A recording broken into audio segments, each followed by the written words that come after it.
Joined by Albright head coach Jen Willis after the Lions' 19-13 victory over Susquehanna. Coach, let's start with you fell behind 5-1. You called a timeout, and then whatever you said, you need to bottle it up. So what did you kind of tell the team? Our focus for that game, and something we want to take with us as we progress here, is to not get rattled. Something we discussed in the locker room, and I had to reiterate in that timeout was, the deadliest team, the team to fear the most, is the one that shows no emotion, as far as being rattled and feeling that pressure. So, we called them in, we regrouped.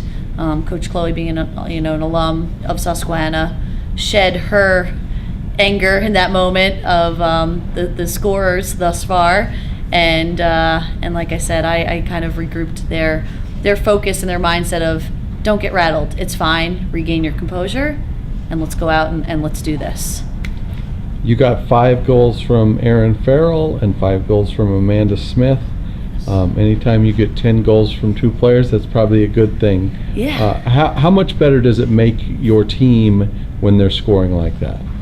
Oh man, when these guys start scoring and they get hot, it is very hard to stop them. And you can see after every goal that's scored by whomever, Farrell, Amanda Smith, Danielle Carrie, Tori Meyer, you could just see the excitement and the team camaraderie in that moment. And then even if you put your focus in the defensive end, they're celebrating as well. And again, that positive energy, those positive vibes with this team, that is very hard to stop.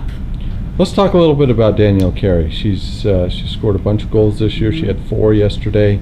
Can you talk about her contribution this year so far? Yeah. She's just smart.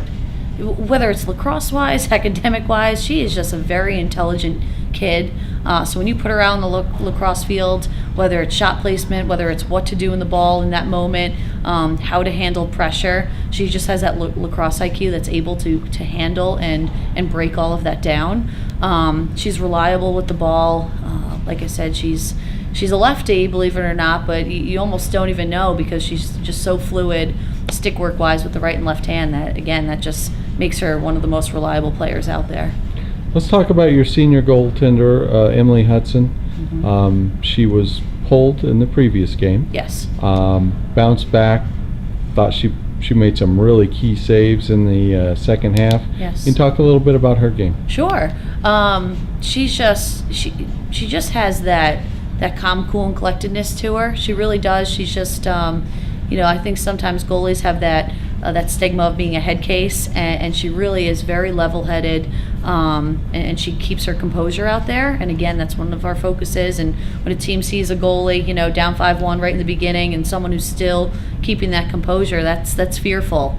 So again, yesterday Susquehanna was leaving our far attacker open, and I know that Hudson can hit those far clears. It's another reason I left her in, and I guess I don't know if it's seniority, I don't know if it's just experience, but she's just reliable, and as a coach, it feels good when she's in there. Mariah Column played a fantastic game yesterday. Mm-hmm. Really dominated the draw controls.